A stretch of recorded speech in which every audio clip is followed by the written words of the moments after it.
आज के इस वीडियो में सामान्य ज्ञान का 38वां भाग लेकर आ रहे हैं और ये आपके सभी प्रतियोगी परीक्षाओं के लिए बेहद महत्वपूर्ण होगा। अगर आपको इसका पीडीएफ चाहिए तो इस ऐप पर जाकर उसको डाउनलोड कर पाएंगे, जिसका डायरेक्ट लिंक वीडियो के डिस्क्रिप्शन में और पहले कमेंट बॉक्स पर मिल जाएगा। इस वीडियो को लाइक करने के साथ चैनल को जरूर सब्सक्राइब करें, उसके बाद बेल आइकन दबाएं, उसमें ऑल सेलेक्ट करें इसी तरह की बेहतरीन वीडियो सबसे पहले पाने के लिए। तो देखिए यहाँ पे इसी तरह वन लाइनर क्वेश्चन है कि यदि कोई व्यक्ति दूर स्थित वस्तु को देखने में सक्षम नहीं है तो वह किस रोग से ग्रस्त है। मतलब कि वो दूर का नहीं देख पा रहा है। ठीक, जब व्यक्ति दूर का नहीं देख पा रहा है इसका मतलब कि उसका निकट दृष्टि दोष हुआ है। निकट दृष्टि दोष, और निकट दृष्टि दोष को हम कहते हैं मायोपिया। देखिए इसमें उल्टा होता है, हम भले ही निकट दृष्टि दोष कहते हैं लेकिन इसमें व्यक्ति को दूर का नहीं दिखता है। लेकिन अगर हम कहेंगे दूर दृष्टि दोष तो उसमें व्यक्ति को निकट का नहीं दिखेगा। ठीक, तो यहाँ पे कई बार ये भी पूछा गया है कि कौन सा लेंस लगाएंगे। तो जब व्यक्ति को मायोपिया होगा यानी कि निकट दृष्टि दोष होगी और वो दूर का नहीं देख पाएगा तो इसके लिए उसे अवतल लेंस लगाना पड़ता है। और अगर व्यक्ति को दूर दृष्टि दोष है यानी कि वह निकट का नहीं देख पा रहा है तो उसको उत्तल लेंस लगाया जाता है। दूर दृष्टि दोष को हाइपरमेट्रोपिया बोलते हैं, निकट दृष्टि दोष को मायोपिया कहा जाता है। तो अगला क्वेश्चन है कि इंद्रधनुष कब बनता है। तो आपने देखा होगा कि इंद्रधनुष तभी बनेगा जब बारिश होने के बाद आसमान में बरसात की बूंदें रह जाती हैं और उन पे जब सूर्य का प्रकाश पड़ता है तभी हमें प्रकाश के परावर्तन के कारण ये इंद्रधनुष दिखता है। तो इसके लिए सही उत्तर है अधिक बूंदें रहने पर। अगला है कि बर्फ जमने में जिलेटिन क्यों मिलाया जाता है। जो बर्फ होता है उसमें जिलेटिन क्यों मिलाया जाता है, ये क्वेश्चन कई बार पूछा गया है। तो बर्फ को जल्दी पिघलने से रोकने के लिए उसमें मिलाया जाता है जिलेटिन। अगला है कि पानी से बर्फ बनना कौन सा परिवर्तन है। तो हम दो तरह के परिवर्तन देखते हैं, एक होता है रासायनिक और एक होता है भौतिक। तो भौतिक परिवर्तन वे परिवर्तन होते हैं जिसमें कि ये पुनः अपने पुराने वाले फॉर्मेट में आ सकता है, जैसे कि पानी से बर्फ बनना। पानी से बर्फ बनना, तो देखिए पानी बर्फ कब बनेगा, जब ये मतलब इसे ठंडा करेंगे तो ये बर्फ बन जाएगा। लेकिन इस बर्फ को जब आप गर्म करेंगे तो फिर से ये पानी बन जाएगा, कोई चेंजेस नहीं हुआ। तो इस तरह जहाँ पर कोई भी दूसरे फॉर्मेट में कन्वर्ट हो चुका है लेकिन फिर से वो अपने फॉर्मेट में आ सके तो इसे हम कहते हैं भौतिक परिवर्तन। लेकिन इस तरह के वो जो पुराने फॉर्मेट में नहीं आ सकता है उसे हम रासायनिक परिवर्तन कहेंगे। अगला क्वेश्चन है कि रिएक्टर स्केल कहाँ पर प्रयोग में लाया जाता है। तो रिएक्टर स्केल प्रयोग में लाया जाता है भूकंप तीव्रता को मापने के लिए। जैसे कि भूकंप की कितनी तीव्रता थी इससे पता चलता है रिएक्टर स्केल पे। रिएक्टर स्केल पे पॉइंट होते हैं 7.6, 5.2 इस तरह करके। अगला है कि कौन सा विभाज्य नहीं है। तो ये है परमाणु डाल्टन के अनुसार। मतलब कि जब 8000 साल पहले डाल्टन ने सिद्धांत दिया था तो वहाँ पे उन्होंने कहा था कि परमाणु अविभाज्य है, मतलब कि उसको आप बांट नहीं सकते।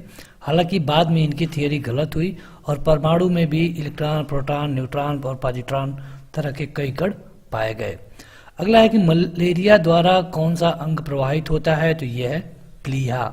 जो मलेरिया होता है ये मादा एनोफ्लिस मच्छर के काटने से होता है और ये सबसे ज़्यादा आपके शरीर को प्रभावित करता है प्लीहा को। तो इसी तरह क्वेश्चन और पूछा जाता है कि अगर किसी व्यक्ति को टीबी हुआ है तो उसका शरीर का कौन सा पार्ट इफेक्टेड होगा। तो टीबी में आपके शरीर का फेफड़ा इफेक्टेड होता है। अगला है कि व्यक्ति का भार उस लिफ्ट में अधिक होगा जो कि त्वरित होगा। तो लिफ्ट से कई क्वेश्चन पूछे जाते हैं, हमने आपको हर एक वीडियो में बताया है जहाँ पर भी लिफ्ट के बारे में क्वेश्चन आता है। लिफ्ट में एक क्वेश्चन पूछा जाता है कि यदि कोई लिफ्ट एक समान भार मतलब वह गति से नीचे जा रही है तब क्या होगा, जब कोई लिफ्ट त्वरण के साथ ऊपर जा रही है तब क्या होगा, या लिफ्ट अगर जाते समय इसकी रस्सी टूट जाए तब क्या होगा। तो यहाँ पे 3 कंडीशनें आती हैं। अगर लिफ्ट नीचे जा रही होगी तो जो व्यक्ति का भार है उसे कम महसूस होगा, लेकिन अगर लिफ्ट ऊपर जाएगी तो इसे व्यक्ति का भार अधिक महसूस होगा। और यदि लिफ्ट की रस्सी नीचे जाते वक्त टूट जाए तो व्यक्ति का भार 0 महसूस होता है। उसमें से ये बीच वाली कंडीशन को इसमें पूछा गया है। तो आप इन तीनों कंडीशनों को याद रखिए, ये कहीं ना कहीं आपसे पूछी जा सकती है। अगला है कि स्वस्थ दांतों को पाने के लिए क्या करना चाहिए। तो यहाँ पे जो ऑप्शन दिया गया था इसमें है कि मीठा भोजन नहीं खाना चाहिए, ये आपके दांतों में लगता है और वहाँ पे दांत सड़ने लगते हैं। अगला है कि मिल्क ऑफ मैग्नीशिया का उपयोग किस रूप में होता है। तो ये होता है अम्लरोधी पदार्थ के रूप में। आपको अम्ल और क्षार दो चीज़ें जाननी चाहिए। अम्ल और क्षार ये पता चलता है पीएच स्केल से। पीएच स्केल पर 0 से लेकर 14 तक के नंबर होते हैं, बीच में होता है 7। यहाँ पे 1 2 3 4 5 6 होता है, यहाँ पे 8 9 10 11 12 13। ठीक, 0 से 7 के बीच में जो होगा उसे हम कहेंगे अम्ल यानी कि एसिड। जो 7 से लेकर 14 के बीच में होगा उसे हम कहेंगे क्षार यानी कि बेस। अब देखिए होता क्या है कि अगर वो 7 होगा तो उसे हम क्या कहेंगे, तो 7 को हम कहते हैं न्यूट्रल। न्यूट्रल मतलब कि उदासीन। तो चलिए क्वेश्चन कमेंट करके बताइएगा कि ब्लड यानी कि खून का पीएच वैल्यू कितना होता है। अगर आप बता पाएँ तो जरूर कमेंट करके बताइएगा। आपको बता दें कि यह क्षार होता है। चलिए हिंट बता दे रहे हैं, ब्लड जो है क्षार होता है। अगला है कि कौन सा अंग यूरिया जैसे अपशिष्ट पदार्थों को शरीर से बाहर करता है। यह है गुर्दा। जो ये शरीर में यूरिया होता है उसको गुर्दा द्वारा बाहर के मार्ग को भेज दिया जाता है।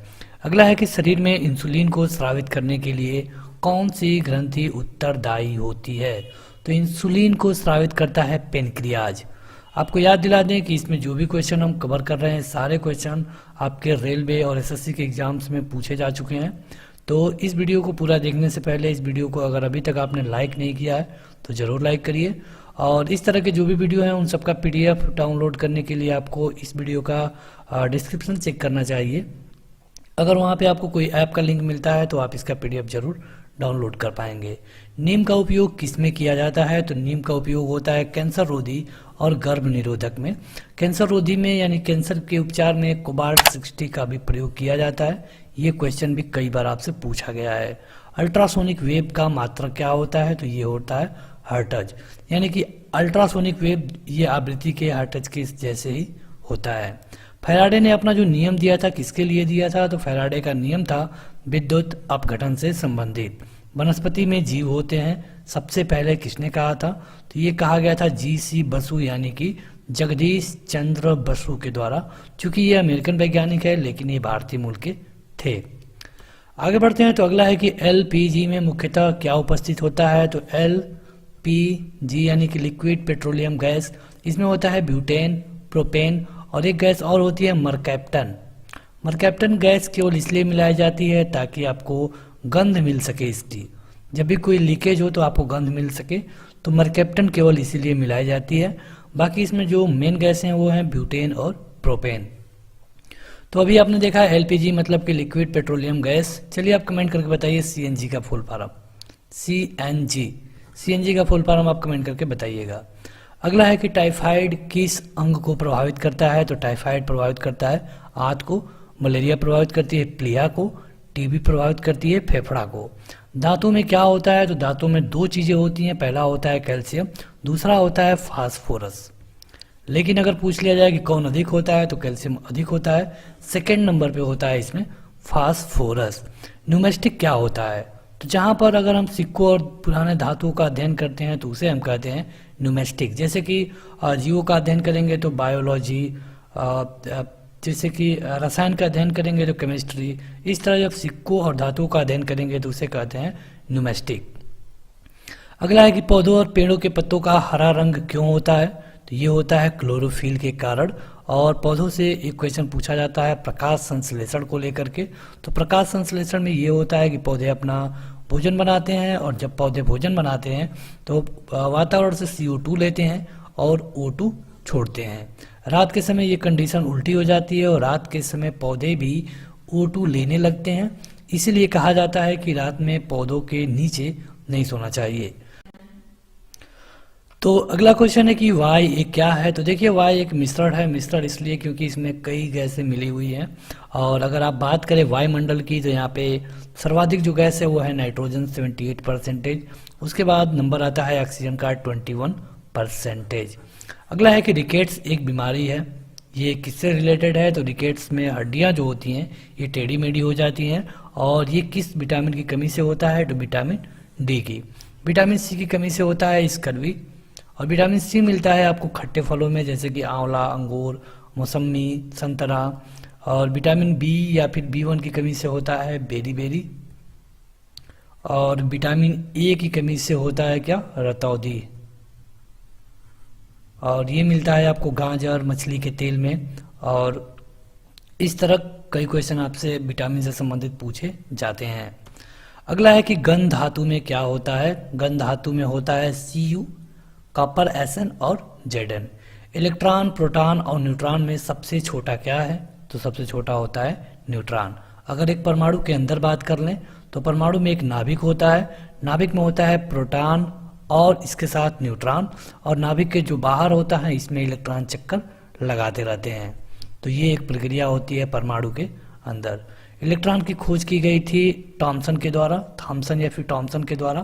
प्रोटॉन की खोज की गई थी गोल्डस्टीन के द्वारा। और न्यूट्रॉन की खोज की गई थी चैडविक के द्वारा। अगला है कि विटामिन ई का रासायनिक नाम क्या होता है, तो विटामिन ई का रासायनिक नाम होता है टेकोफेराल। विटामिन ई की बात कर रहे हैं। विटामिन ई की कमी से क्या होता है, तो आपको जनन रिलेटेड प्रॉब्लम होती है। जनन मतलब कि प्रजनन रिलेटेड। तो ये कहाँ मिलता है सबसे ज़्यादा, तो ये अच्छी तरह से पाया जाता है बादाम में या फिर मछली के तेल में, इस तरह से पाया जाता है। अगला है कि फ़ारेनहाइट पैमाने पर शुद्ध जल का क्वथनांक कितना होगा, तो ये होगा 212 डिग्री फ़ारेनहाइट। मतलब कि इसको फ़ारेनहाइट में बदला गया है, ये डिग्री सेंटीग्रेड में नहीं है। अगला है कि प्रकाशीय गेज किस सिद्धांत पे काम करता है, तो प्रकाशीय गेज जो होता है ये काम करता है परावर्तन पे। ये प्रकाश के चैप्टर में आपको 3 चीजें बताई जाती हैं। एक होता है अपवर्तन, एक होता है परावर्तन और एक होता है पूर्ण आंतरिक परावर्तन। तीनों का एक एक उदाहरण बता दे रहे हैं। अपवर्तन में क्या होता है कि आपको कोई भी गिलास में अगर सिक्का डाला हुआ है तो ये सिक्का थोड़ा सा ऊपर महसूस होगा, या फिर किसी भी तालाब की पेदी आपको थोड़ा सा ऊपर महसूस होती है। और परावर्तन में अभी आपने देखा प्रकाशीय गेज है, इसमें कोई भी जो प्रकाश की किरण है टकरा करके उसी माध्यम में लौट जाती है। और पूर्ण आंतरिक परावर्तन का उदाहरण आपको बता दें कि हीरा चमकता है पूर्ण आंतरिक परावर्तन के कारण ही। या फिर आपने देखा होगा मृग मरीचिका। मृग मरीचिका मतलब कि गर्मी के दिनों में जब चिलचिलाती धूप होती है तो थोड़ी दूर पे लगता है कि वहाँ पे पानी का परछाई बन रहा है ऊपर, लेकिन वहाँ जाने पे कुछ नहीं रहता है, इसे हम कहते हैं मृग मरीचिका। तो मृग मरीचिका के होने का कारण भी है पूर्ण आंतरिक परावर्तन। अगला है कि हरे पौधे का आवश्यक पोषक तत्व मिलता है, तो हरे पौधे में लगभग 16 आवश्यक पोषक तत्व आपको मिल जाते हैं। डीएनए का डबल हेलिक्स मॉडल किसने दिया था, तो डीएनए का जो ये मॉडल आपने देखा होगा, ये मॉडल दिया गया था वाटसन और क्रिक के द्वारा। अगला है कि एस्कॉर्बिक एसिड किसका रासायनिक नाम है, तो ये है विटामिन सी का। जो विटामिन सी होता है इसकी कमी से होता है स्कर्वी। तो चलिए आप कमेंट करके बताइए विटामिन सी आपको किस फल में मिल सकता है। विटामिन सी आपको किस फल में मिल सकता है, यह आप हमें कमेंट करके जरूर बताएं। अगला है कि अल्कोहल में क्या होता है। अल्कोहल मतलब कि जो शराब होता है, और इसमें क्या होता है, तो इसमें होता है कार्बन, हाइड्रोजन और ऑक्सीजन।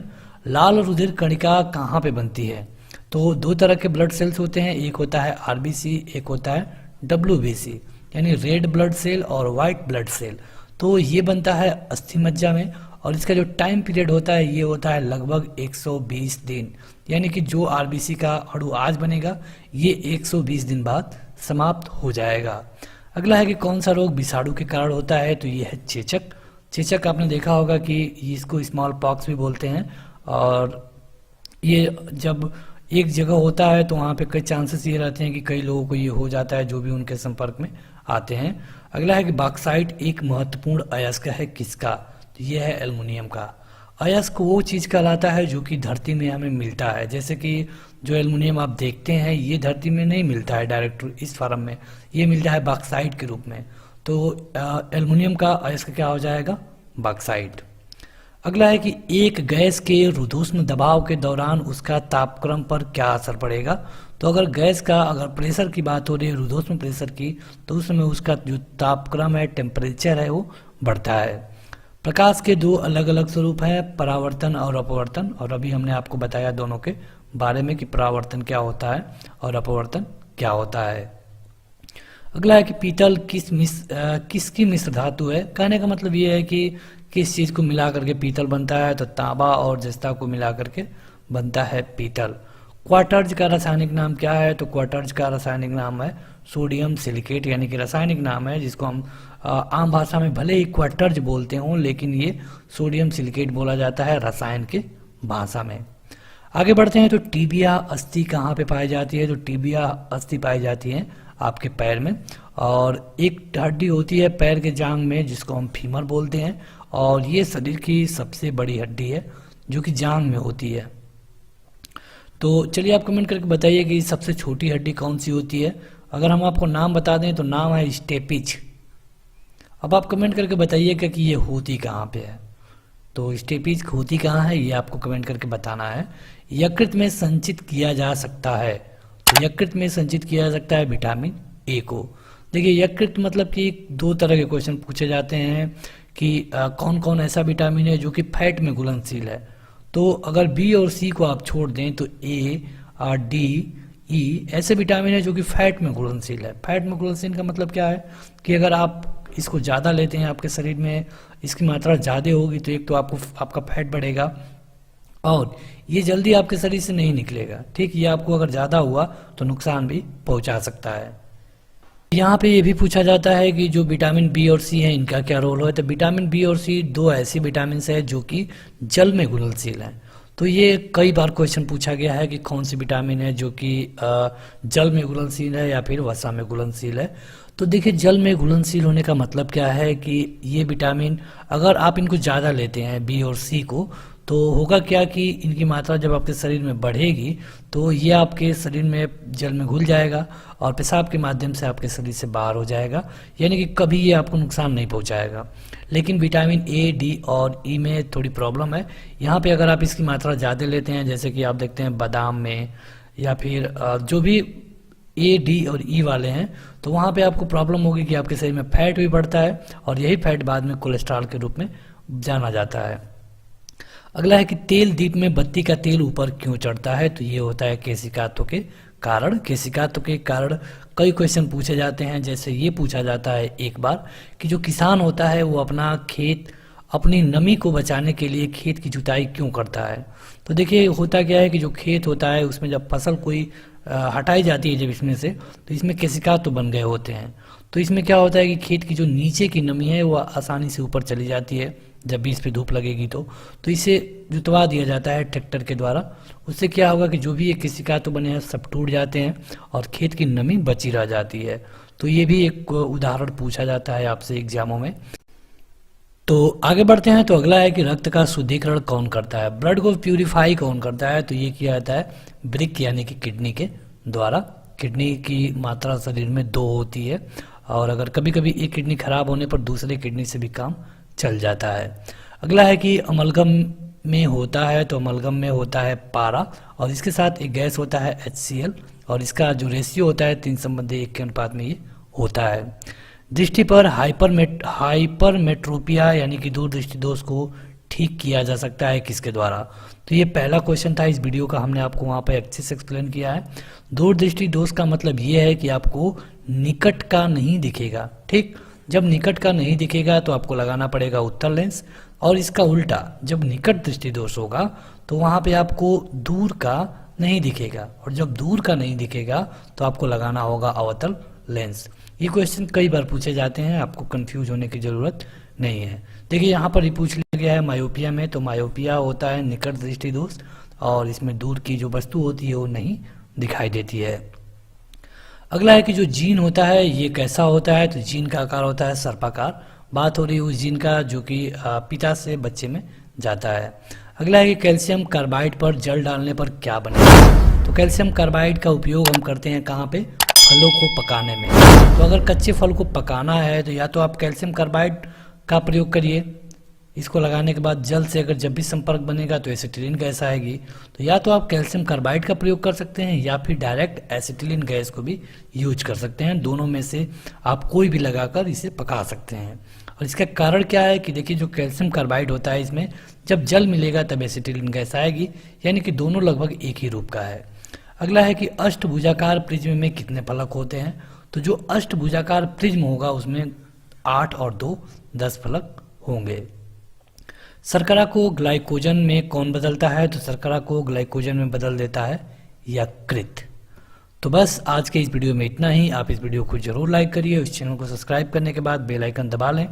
आपको बता दें कि अगर आप इसका PDF डाउनलोड करना चाहते हैं तो इस वीडियो का डिस्क्रिप्शन चेक करिए, वहाँ पर अगर आपको किसी ऐप का लिंक मिलता है तो उसे डाउनलोड करने के बाद ये आप इस तरह के क्वेश्चनों का टेस्ट भी दे सकते हैं और इसका PDF भी बड़े ही आसानी से डाउनलोड कर पाएंगे। तो आज के इस वीडियो में इतना ही। Thank you.